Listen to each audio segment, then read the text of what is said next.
jeung moal pati-pati Islam ieu dipojokeun lamun di jerona eueuh anu pikahawatireun.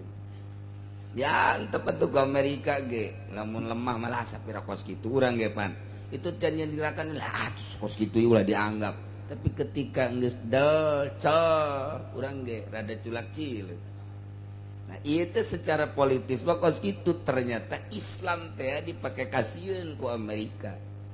Sebab horenganan aya nu teger di jero Islam teh anu dirahasiakeun mun kamari Osama bin Laden lain nalagaan asetna diunggal negara teger berjuang kuari ge masih keneh ieu Islam teh mantak Amerika kajen teh ngomong no gagah ge di jero hatena masih komo ngalawan Indonesia mah siono geus teu kudu ku tentara ku aki-aki geus yeun ku aki-aki geus yeun ku gitu mendak nya nama ngarep-ngarep aki-aki geura pararae bab sih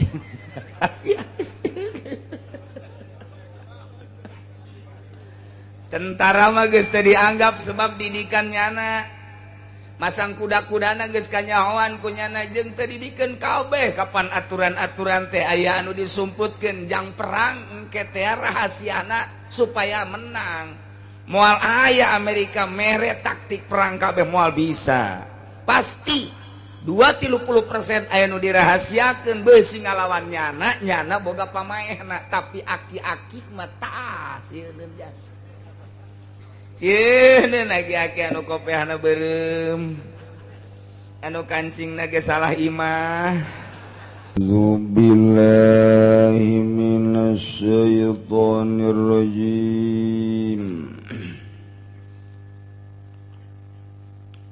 Bismillahirrahmanirrahim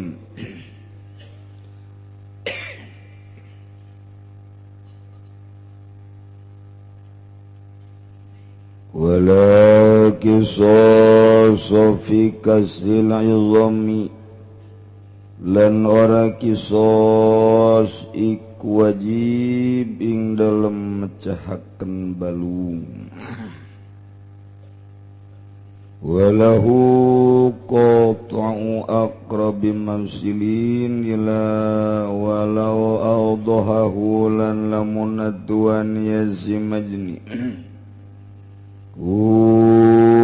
ing baki wa syamalan mecahaken ya majni awdaha baga malas tadu ya majni ale wa akhadhalan ngalap ya majni ale khamsata abi'iratin ing 5 pirang-pirang onta walau awdahalan lamun aduan ya majni wa naqala dan ngaliakeun ya majni awdaha maka malas tatu ya majni alaih walahu asyaratu abiratin lan ikut tetep kadue majni alaih utai 10 pirang-pirang onta walau qata'ahu lan lamun megatkeun ya majnihu wa tawaqati sarwa bahu ing majni alaminal ku'i saking pinggelan alaysa lahu iltiqatu asabihi maka oranana ikut tetep kadue majni alaih iltiqatu nemu akan menjupu ing pirang-pirang derijine ya majni wa in ba'alahu magalamun migawe ya majni alaihu in qad'u uzira magaden ta'zir ya majni alaihu wala gurmalan ora ketumpuan iku mawujud wala sahuwana lahu qad al-kafi ba'dahu lan utawi kaula sahiku satuna iku tetep gada majni alaih apa magatkeun efek-efek ba'dahu ing dalam zahu sini iltiqatu asabi'i ba'dahu ing dalam sausana iltiqatu asabi'i.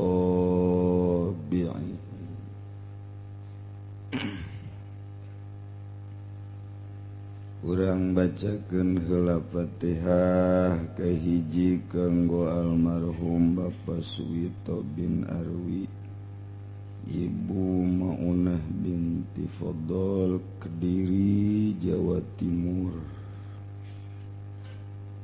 Kemudian Fatihah kanggo Ibu Suirah binti Mustara, telah meninggal dunia hari Sabtu pagi. Kemudian kanggo Sapira Aulia Dwi Padul binti Haji Mustafa dirawat di ICU.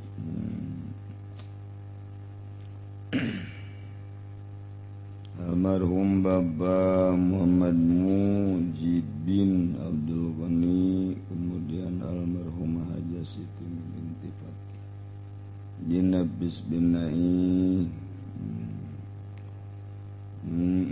dirawatkan Hajah Minah binti Haji Karim. Gurudug terakhir ialah toko emas tabrak. Itu damang, mudah-mudahan dipasihan kasabaran ku Gusti Allah. Boh nu teu damang na boh keluargana, mudah-mudahan dijantenkeun kiparat keur anjeunna, dianggalkeun damang ku Gusti Allah. Nu mulih ka jati mulang ka asal, mudah-mudahan dihampura sakabeh dosana, dilegakeun di kuburanana, dicaangkeun di kuburanana, dipasihan nikmat kubur ku Gusti Allah bi barakati Ummil Quran. Al-Fatihah. Bismillahirrahmanirrahim. Alhamdulillahirabbil alamin. Arrahmanirrahim. Maliki yaumiddin. Iyyaka na'budu wa iyyaka nasta'in. Ihdinas siratal mustaqim. Siratal ladzina an'amta 'alaihim ghairil maghdubi 'alaihim waladdallin.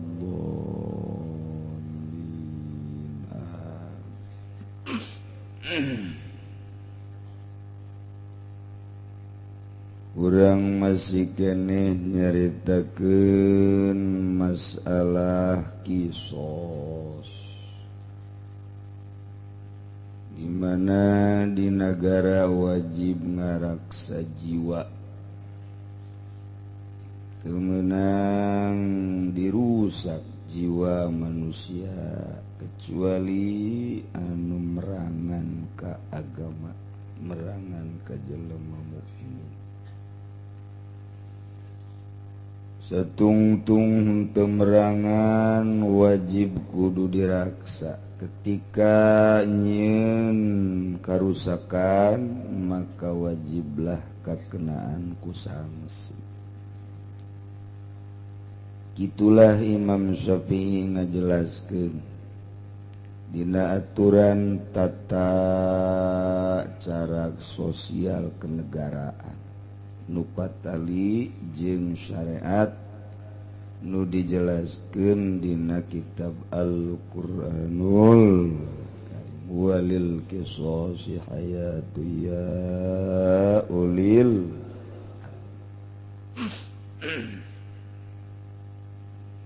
Wajib ngaraksa turunan supaya jelas turunan. Puguh bapana, puguh emakna, lantaran kadituna bakal aya nu ngarambat masalah pertikahan, masalah warisan. Geus atuh teu meunang dirusak turunan. Ketika ngarusak turunan ku cara zina, maka dikenakeun sanksi lamun muhson diranjam datang ka pae, lamun goer muhson dijilid dirangket 100 jilidah. Zani wa zaniyat zaniyat wa zani fajlidu minhuma mi'ata jaldah. Tekalaku tadi urang hukum-hukum kos kitu. Non gitu. Kemudian masalah harta temenang dirusak lantaran harta daya ngarupakeun satu sarana jang menembus ridho Allah subhanahu minimalna jang nutupan aurat samping baju nahetakan harta belah dituna jang dahar belah dina jang dahar belah dituna jang kamekah kemudian korban dan lain sebagainya geus wajib diraksa eta harta. Ketika aya nu ngarusak harta dikenakeun sanksi wajib dipotong leungeun kitu keneh ngirit harga diri teu meunang diacak-acak teu meunang dirusak ketika dirusak dikenakeun sanksi tah loba urusan-urusan nu kudu dilaksanakeun di nagara termasuk tatanan syariat mun teu ngalaksanakeun salat ieu wajib kudu dipaehan loba tah di nagara teh anu kudu diurusan tah di negara urang hiji-hiji acan nu tadi cikeneh dicaritakeun hiji bae diurus teh. Jadi negara urang teh negara itu anu ngeusina mah nu percaya ka Al-Qur'an tapi aturanna mah make aturan Walanda. Tinggal urang marayat ieu atuh nyanggakeun sadaya-daya ka inohong-inohong nu aya di laluhur nu keur uncang-uncang nyana endek tah moal ngalaksanakeun aturan-aturan Allah subhanahu wa ta'ala. Padahal mah lamun diayakeun sahiji dua beuh didukung jasa ku rakyat lantaran eueuh nu pernah mencoba kos kieu lah negara urang nu zina ambalayah teu puguh hukumanana nu maling kuari mah ti mimiti maling sapeda HP motor mobil datang ka maling-maling sempak kuari ambalayah luar biasa maling kemudian adu aya nama pembunuhan geus ambalayah tapi eueuh nu dikenakeun sanksi-sanksi nu sesuai jeung aturan Al-Qur'anul saha buaya presiden anu bisa saha moal ieu nu diuk di RI 1 atawa di MPR atawa di DPR di pusat anu bisa satungtung can bisa urang kuari hirup di negara Indonesia nu aturan make aturan Belanda demokrasi HAM hak asasi manusia nu dijunjung tinggi ku Amerika diterapkeun di Indonesia makin hari lain makin bagus makin hari makin bobrok boro-boro rakyatna pejabatna ge makin acak-acaka tinggal ditanya baik barartah apa henteu boga hukum kos kitu aturan negara diserahkeun ka urang betah henteu urang sebagai rakyat Indonesia nutur-nutur hukum model kitu. Acenna betah terus, acenna teu betah da kumaha. Sok urang rumuskeun. Ulah siap jadi presiden. Presiden naon? Aduh, Indonesia takos kieu.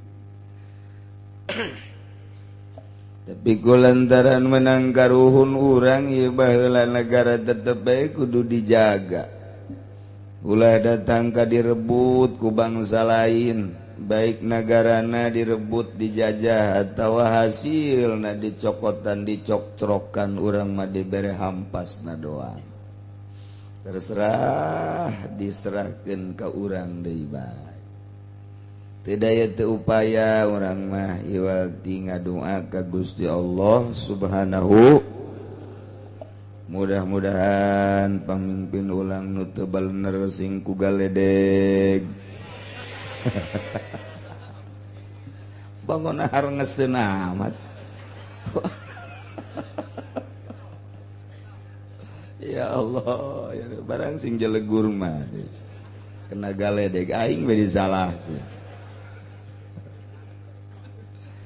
Masya Allah karim, ya negara urang kos kieu. Karepna lain beki bagus, pasti beki ancur-ancuran. Kobon euleuh kader-kader nu bakal jararadi, SD SMP na ku ari geus marabok, SMA na geus tawuran. Terus kuliah na geus main beli-belian, geus teu ngandalkeun kepinteran, teu ngandalkeun otak. Ngandalkeun teh geus tukar dari itu bae teh calon-calon pemimpin nu bakal datang, Masya Allah kari. Tinggal tunggu kehancuranana bae. Geus dua armada lamun rapi, hiji pamarentah nomor kadua ulama, umaro jeung ulama pada ngabangun bangsa jeung negara. Ulama bagian keagamanana supaya rapi direpok-repok, mun cara bebek mah diangon disinyasap ka dieu digiringkeun dipecut ka dieu terus gitu. Nu boga lahanna pamarentahna sing bener nyieun lahanna paranti bebek mana, paranti embe mana, paranti kebo mana, supaya jelas. Nu ngangonna sing nyaho kangangon bebek, ulah bebek ka mana nyana di mana, pecutna ge leungit. Ngangon bebek teu pararuh. Tetapi ingat saenggeusna negara acak-acakan tetap ulama mah teu meunang eureun dakwahna. Ulama mah kudu terus bae amar ma'ruf nahi munkar. Di tengah-tengah negara acak-acakan pamimpin tepuguh ngurusanana, lain haju lepas tanggung jawab. Ulama mah terus bae wajib, lantarannya nama diamanahan ku Gusti Allah ilmu, diamanahan syariat. Geus teu meunang eureun kajen ku kumaha ge. Lamun ulama eureun, pamarentah hancur, atuh ndek kamarana, ndek ka rumaha rakyat. Jadi kudu terus bae ulama mah sangkilang pemerintah korupsi, para pemerintah mabok, ulama mah kudu terus bae negor bae. Boh ka pemerintah, boh ka rakyat, terus bae ngagiring-giring umat, terus ngangon umat supaya atuh kajen nu mapal 10 nu henteu 50, sugana tu nu mapalna 20 nu henteu 30, nu mapal 30 sugana aya 20 nu henteu, nu mapal 40 sugan 10, mapal 50 jeung nyana-nyana mapal. Jeung nu ngangon-ngangon mapal, geus mararapal kabeh. Masya Allah karimnya. Kayi ayah hibzul nafsi wajib diraksa diri, ngaraksa awak, ngaraksa ruh. Ketika dirusak dikenakeun sanksi. loba teh mah urang mun mancaan fikih dina majalis majalis Susaniyah eta teh geus aya caritaan hibzu dina berbagai fikih komo Imam Syafi'i mah geus nyaritakeun jasa dina siasahna. Oh rapih mun urang macaan kitab politik Imam Syafi'i asa bakal ku rapih nagara. Lantaran maka aturan-aturanana ngeunaheun jasa struktur namun di skemakeun teh kaharti jasa. Ieu presiden atau raja, ieu menteri-menteri mun cara menteri terus rapih jeung sanksi-sanksi. Tapi ingat kuari di negara di dunia keur meujeuhna dipojokeun Islam mah. Teu dibere angin. Padahal lamun secara politis di saat Islam ieu dicurigai berarti di jero Islam teh aya nu teger. Moal pati-pati Islam dicurigakeun jeung moal pati-pati Islam ieu dipojokeun lamun di jerona eueuh anu pikahawatireun. Ya tepat tuh Amerika ge lamun lemah malah sapira kos kitu urang ge pan. Itu can yang dirakan lah kos kitu ulah dianggap. Tapi ketika geus del cel urang ge rada culak cileuk. Nah, itu secara politis bakos gitu ternyata Islam teh dipake kasieun ku Amerika. Sebab horenganan aya nu teger di jero Islam teh. Anu dirahasiakeun mun kamari Osama bin Laden lain nalagaan asetna diunggal negara. Teger berjuang kuari ge masih keneh ieu Islam teh mantak Amerika kajian teh ngomong no gagah ge di jero hatena masih komo ngalawan Indonesia mah siono geus teu kudu ku tentara ku aki-aki ge sieun ku aki-aki ge sieun ku gitu mantak nya nama ngarep-ngarep aki-aki jara pararae bab sih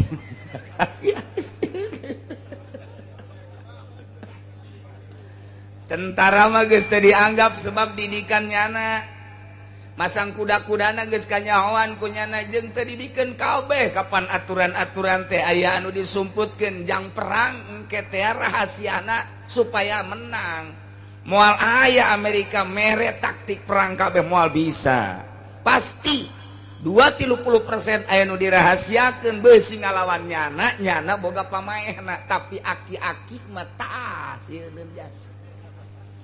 Cieun aki-aki anu kopehna beureum anu kancingna ge salah imah eta sieun eta Amerika kanu kos kitu teh lantaran di zaman Belanda ge nu ngelehkeun Belanda teh eta lain tentara anu dardiru tah anu aki-aki anu tek nyekel batu bismillahirrahmanirrahim cegur lain aki-aki nu aya di dieu aki-aki eta tah. Oh, atuh teh samarangan. Indonesia tetep boga sejarah. Tetep boga sejarah lamun Ki Ahmad diseret di Banten datang ka Cikande, di Cikande nangtung. Seret deui datang ka pos didinya, di pos nangtung dibuka dadana. Ki Ahmad. Cek belan, "Ha, ini bukan orang ini, ha."